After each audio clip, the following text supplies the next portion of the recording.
You know that moment when someone slides a piece of paper across a desk and your whole world just stops? When the numbers on that paper don't make sense because they can't possibly be real? That's exactly what happened when Patricia Stone from HR pushed that document toward me with her perfectly manicured nails.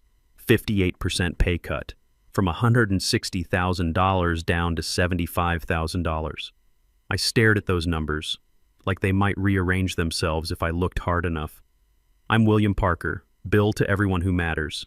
48 years old, been in industrial systems for over 2 decades, and up until that Tuesday morning, I was Senior Director of Business Development at Apex Industrial Systems. 14 years I'd given that company. 14 years of building relationships, closing deals, and making them millions. I didn't react right away. Couldn't.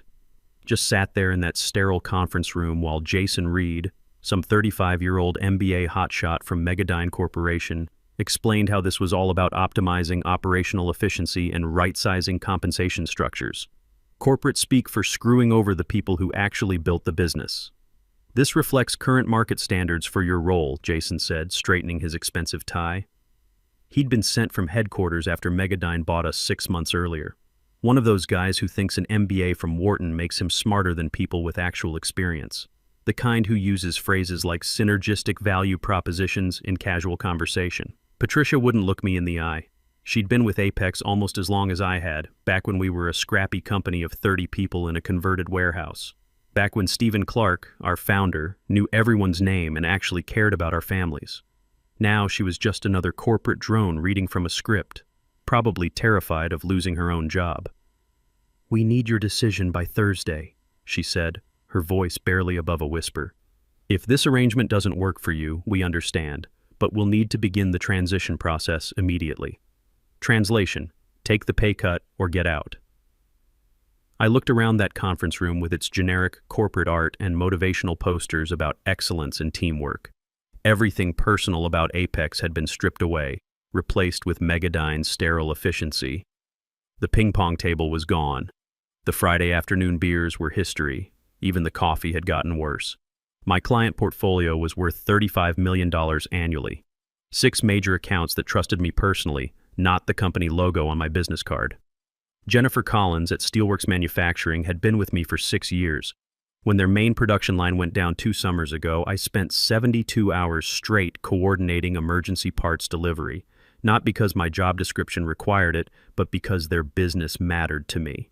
Daniel Stone at Industrial Solutions Group was another long-term relationship. His company had grown from a $2 million account to $8 million under my management. We'd developed a custom maintenance program that saved them $400,000 annually. Daniel once told me he stayed with Apex because of me, not our products. These weren't just accounts on a spreadsheet. They were partnerships built through late nights, weekend emergencies, and actually giving a damn about solving their problems. But Jason Reed saw them as assets to be optimized and revenue streams to be managed more efficiently. "I'll need to review this carefully," I said, surprised at how steady my voice sounded despite the chaos in my head. "Can I have until Thursday afternoon?" Jason nodded, already checking his phone for his next meeting. Probably had 3 more of these conversations scheduled. Patricia slid a packet of paperwork across the table like she was handling contaminated material. Severance terms, benefit changes, new reporting structure. The whole thing was spelled out like they'd done this exact dance before. Walking back to my office, I felt like I was moving underwater. Everything seemed distant, muffled. 14 years of loyalty, of missing Sarah's soccer games for client emergencies, of building something real in an industry full of corporate sharks. And this is how it ends? Some kid with an MBA deciding I'm overpaid based on a spreadsheet he probably put together over a weekend? Sarah, my 16-year-old daughter who'd be starting her senior year in 2 weeks. College applications were coming up fast, and she had her heart set on Northwestern for their engineering program. The custody battle with her mother 3 years ago had cost me nearly $40,000 in legal fees, but I'd won because Sarah wanted to live with me, because I was stable, because I had a good job and could provide for her future. Now what? How do you tell your kid that daddy's company doesn't think he's worth what they paid him yesterday? I sat at my desk staring at my client contact list. These people had trusted me with millions of dollars in business decisions. They called me directly when problems arose, not some customer service number. Jennifer Collins had my personal cell phone and used it regularly. When her plant manager retired last year, she asked for my input on the replacement because she valued my industrial experience. That's when it hit me. They weren't just cutting my salary, they were dismantling everything I'd built, piece by piece. The relationships, the trust, the specialized knowledge of each client's unique needs. They thought they could replace 14 years of relationship building with some centralized account management system run by people who'd never set foot in a manufacturing plant. My phone buzzed with a text from Brian Foster. Heard about the Megadyne meetings today. Call me when you can talk privately. Brian had been my counterpart here until he jumped ship to Titan Technologies 8 months ago. Smart move, as it turned out. We'd stayed in touch, grabbed beers occasionally when our schedules allowed. He understood the industry, understood what Megadyne was doing to companies like Apex. I looked around my office one more time, at the photos with clients at plant dedications and contract signings, at the industry awards gathering dust on my bookshelf, at the coffee mug Sarah had given me last Father's Day with "World's Best Dad" printed in fading letters. Time to make that call. I walked to the parking garage before calling Brian back. No point having this conversation where Patricia or Jason might overhear. The concrete walls provided privacy and gave me a chance to think clearly. "Bill, thank God," Brian answered on the second ring. "I've been trying to reach you all week. Have you checked your LinkedIn messages?" I hadn't. Been too busy trying to keep my accounts happy while Megadyne slowly strangled the company with their process improvements and efficiency metrics. Every week brought new procedures, more approvals required for decisions I used to make instantly. "Why should I check LinkedIn?" I asked, though I was already pulling out my phone. "Christopher Hayes has been asking about you. You know who that is, right?" Christopher Hayes, CEO of Titan Technologies, Apex's biggest competitor and the company that had been trying to steal our clients for years. They'd made serious runs at Jennifer Collins' business twice, offering lower prices and faster delivery. Both times, she'd stayed with us because of our relationship. What's he asking? Everything. Your client retention numbers, your account growth rates, how long you've been with Apex. "Bill, I think they want to make you an offer." I leaned against my truck, processing this. "Brian, they just offered me a 58% pay cut. I'm not exactly in a position to be picky about opportunities." Silence on the other end. Then, "Those bastards." "Bill, you need to hear what Christopher is thinking. Can you meet tonight, away from both offices?" I thought about going home to Sarah, helping her with college application essays, pretending everything was normal. But nothing was normal anymore. Where and when? Morton's Steakhouse downtown. 7:30. Christopher will be there, and he wants to talk business. After hanging up, I sat in my truck for a while, staring at the Apex building through my windshield.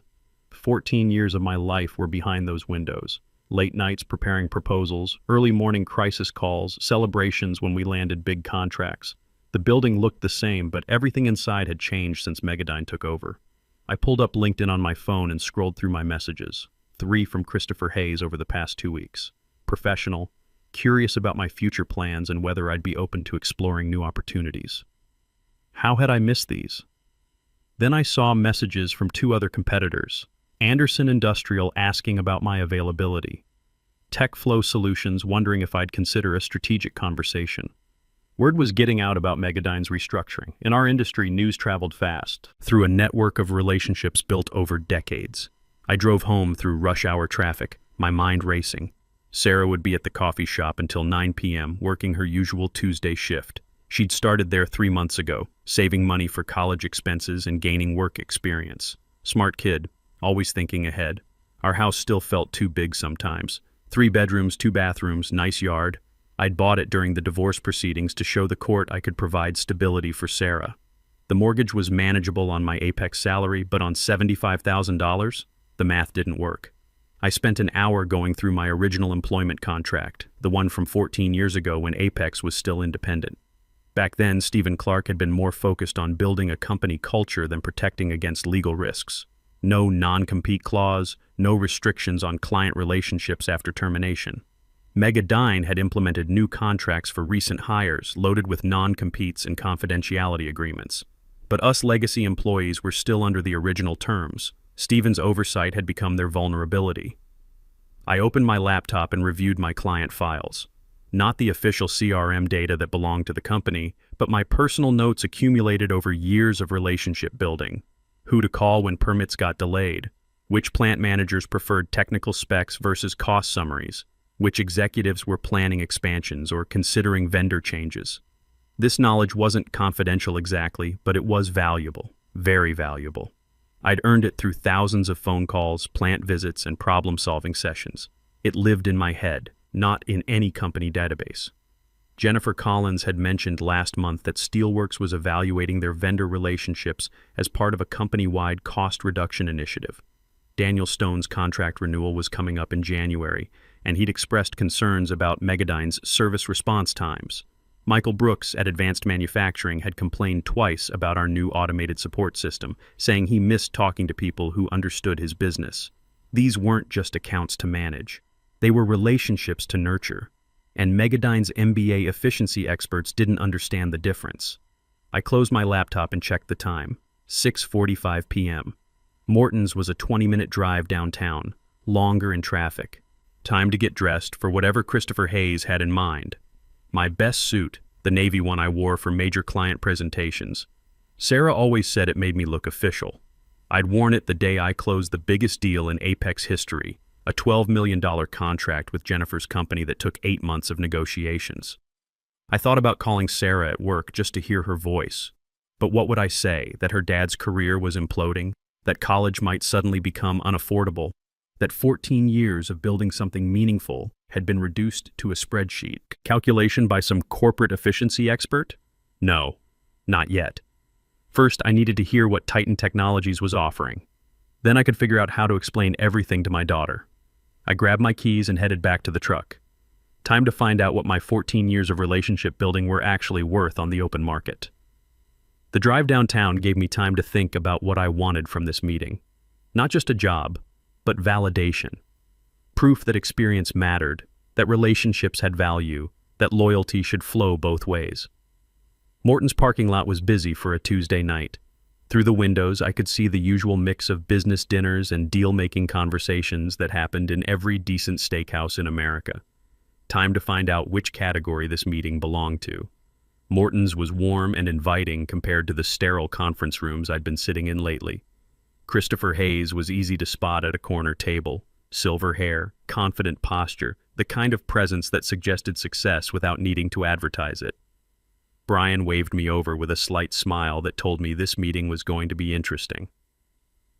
Bill Parker, Christopher stood and offered his hand. Firm grip, direct eye contact. I've heard a lot about you. From Brian, of course, and from just about every client we've tried and failed to win from Apex over the years.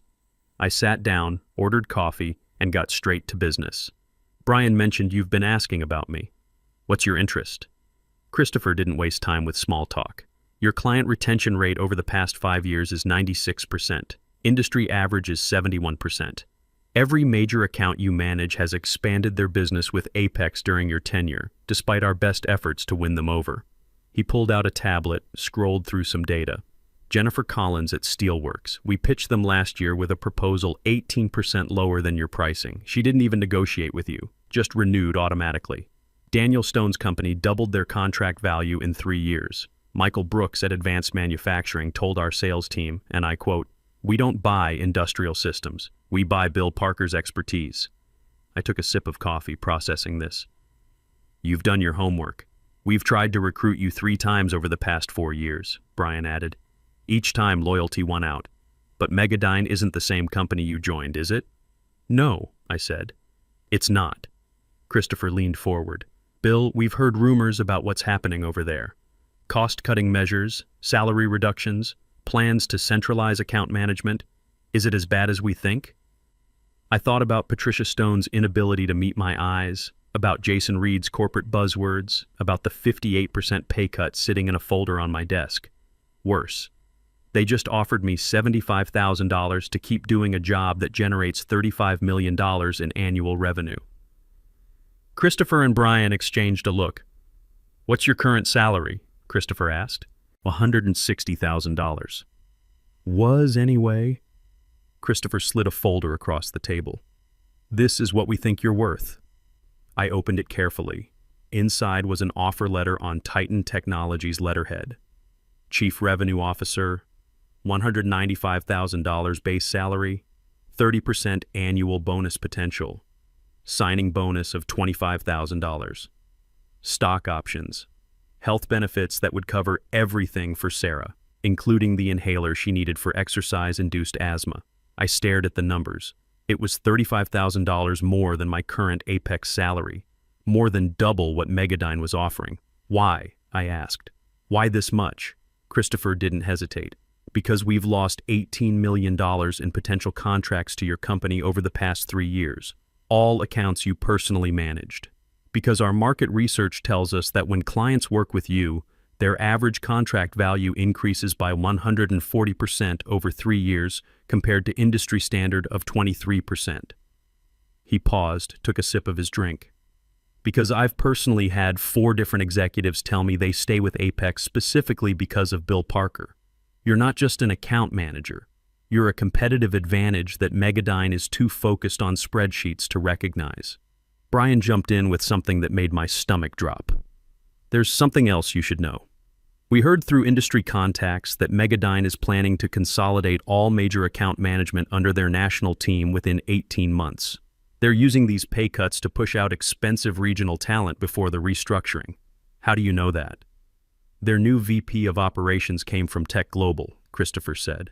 He ran the exact same playbook there 2 years ago. Slash regional salaries, force departures, then centralize everything under lower-paid national account managers who've never visited a client site. So they weren't just cutting my pay. They were eliminating my position entirely and wanted me to train my replacement first. The realization hit me like a punch to the gut. 14 years of loyalty, and they saw me as an expensive legacy cost to be managed out. I looked at both men across the table. If I do this, there's no going back. Bill, Christopher said quietly, they already decided you're disposable. What do you owe them? I thought about Jason Reed's smug explanation of market standards, about Patricia Stone's inability to defend people she'd worked with for over a decade, about Stephen Clark, who'd sold the company and disappeared to his ranch in Montana, leaving us all to deal with Megadyne's efficiency experts. When would you need an answer? I asked. Tomorrow would be ideal, Christopher said. We can move quickly when we want someone. And frankly, the longer you stay at Apex, the more damage Megadyne can do to your reputation with clients. I excused myself, walked outside into the cool evening air, and called Sarah. She answered on the second ring, sounding tired from her shift at the coffee shop.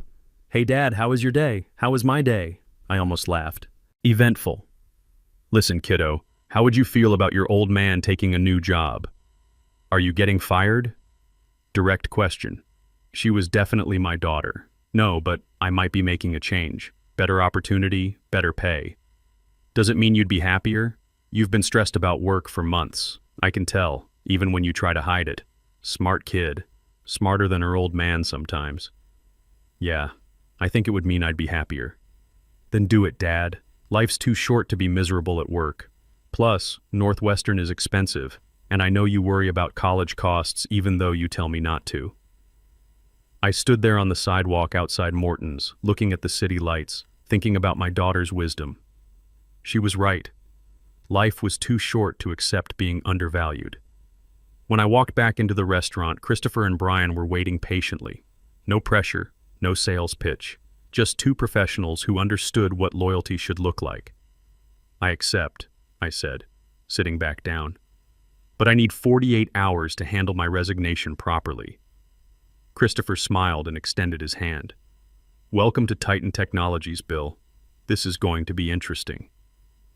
Wednesday morning, I walked into Apex Industrial with a different mindset entirely.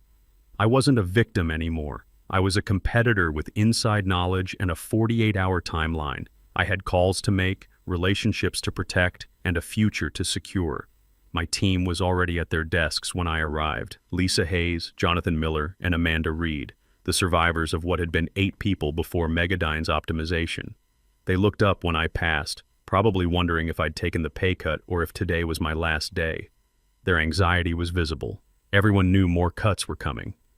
I started with my client calls, not to poach them, that would come naturally later, just to inform them about potential service disruptions and gauge their satisfaction with recent changes. Jennifer Collins at Steelworks was my first call. Bill, perfect timing. I was going to call you anyway. Our last 3 service requests have taken twice as long to resolve since that new system launched. What's going on over there? There have been some operational changes, Jennifer. I wanted to make sure you're aware that there might be more disruptions coming. I kept it professional, careful not to badmouth Apex directly. What kind of disruptions? I can't say much yet, but I'll be transitioning to a new role soon. I want to ensure continuity for your account during any changes. Long pause. Bill, you've been our account manager for 6 years. Our production efficiency has improved 32% since we started working with you. If you're leaving Apex, we need to discuss our options. Same conversation with Daniel Stone, same with Michael Brooks at Advanced Manufacturing. These weren't just business relationships built on price points and delivery schedules. They were partnerships founded on trust, problem-solving, and genuine understanding of their operations. Daniel was particularly direct. Bill, I've been in manufacturing for 23 years. Good account managers are rare. If you're making a move, I want to know where you're going. By lunch, I'd spoken with all 6 major accounts. The message was consistent. Their loyalty was to me, not to the Apex logo. Megadyne's efficiency experts had completely missed this fundamental truth about our industry. Lisa Hayes knocked on my office door around 2 p.m. Bill, can we talk? She looked nervous, kept glancing over her shoulder. What's on your mind? The 3 of us have been talking. We heard about the salary cuts, about what they offered you. We know you're probably leaving. She paused, gathering courage. Are there opportunities where you're going? Word traveled fast in dying companies. Why do you ask? Because we've all got families. Because this place isn't what it used to be. Because if they're treating you like this after 14 years, none of us are safe. I thought about Titan's expansion plans, about Christopher Hayes mentioning they'd need experienced people to handle new accounts. Send me your resumes tonight. No promises, but I might be able to make some introductions. Thursday morning came faster than I expected. I dressed in my best suit again, armor for the final confrontation. Sarah had left early for school, but not before making me promise to call her after my meeting. Whatever happens, Dad, I'm proud of you for standing up for yourself. Smart kid. She understood more about workplace politics than most adults. The conference room setup was identical to Tuesday's meeting. Jason Reed, Patricia Stone, and Anthony Walsh from Megadyne Regional Headquarters. They expected a defeated man accepting their generous offer to keep his job at reduced pay. Instead, they got someone who'd spent 2 days discovering his actual market value. Bill, Jason said without standing up, have you made your decision about our offer? I have some questions first, I said, taking my seat across from them. Who's going to handle the Steelworks expansion project next month? Daniel Stone's contract renewal in January? Michael Brooks' equipment upgrade in March? Jason waved dismissively. We'll distribute those responsibilities appropriately through our national team. That's not something you need to worry about. Actually, I do worry about it. Jennifer Collins specifically requested my involvement in their Q2 planning. Daniel Stone's renewal depends on maintaining current service levels. These clients have expectations based on personal relationships. Those are company relationships, not personal ones, Jason's voice sharpened. The sooner everyone understands that, the better. I leaned forward. Is it true you're consolidating all major account management under the national team within 18 months? The color drained from Jason's face. Patricia suddenly found her paperwork fascinating. Anthony Walsh looked like he'd been caught stealing. Where did you hear that? Jason asked carefully. Industry sources. Is it true? Any future restructuring decisions are confidential company matters. So that's a yes. Were you planning to mention this before or after I accepted a 58% pay cut to train my replacement? The room went silent except for the hum of fluorescent lights. Jason's MBA confidence was cracking under direct questioning. Do you accept our offer or not? He finally managed. I stood up, straightened my tie, and smiled. I decline. I'm resigning effective immediately. Company policy requires 2 weeks' notice for director positions. Jason recovered his corporate composure. Check my original contract from 14 years ago. Notice equals severance. Since Apex never offered more than 1 week severance, that's my notice requirement. You'll need to transition your accounts. Actually, no. My contract waives transition requirements if compensation is reduced by more than 15%. Vernon Clark added that after the Paul Martinez situation. I headed for the door, then paused. I've accepted a position with Titan Technologies as Chief Revenue Officer. Since my contract has no non-compete clause, I start Monday. Jason went pale. Patricia looked ready to cry. Anthony Walsh was already reaching for his phone. "This is a mistake," Jason said quietly. "We'll be reviewing all your communications. Good luck with that. I haven't taken anything that doesn't belong to me. My relationships, though, the trust I built over 14 years, that's mine." Walking out felt like breaking free from underwater. My team was waiting by my desk along with half the office. News traveled fast. "Check your emails tonight," I told Lisa, Jonathan, and Amanda. "All of you." 6 months later, I was settled in my corner office at Titan Technologies with a view of downtown and a team of 15 reporting to me. Jennifer Collins had moved Steelworks' business to us after their first service failure under Megadyne's national team. Daniel Stone followed 2 months later. Then Michael Brooks. By year's end, Titan had acquired $22 million in new business from my former accounts. Not because I poached anyone, but because relationships matter. Trust matters. Experience beats spreadsheets. Jason Reed was pursuing other opportunities within 4 months. The regional office was quietly shuttered. Operations moved to headquarters just as Brian had predicted. Sarah got into Northwestern with partial academic scholarship. Between my Titan salary and stock options, we can afford the rest without stress. She's proud of her old man for choosing his worth over false loyalty. Sometimes the best revenge isn't getting back at anyone. It's getting away and proving your value somewhere that appreciates it. Even if it takes just one phone call to change everything.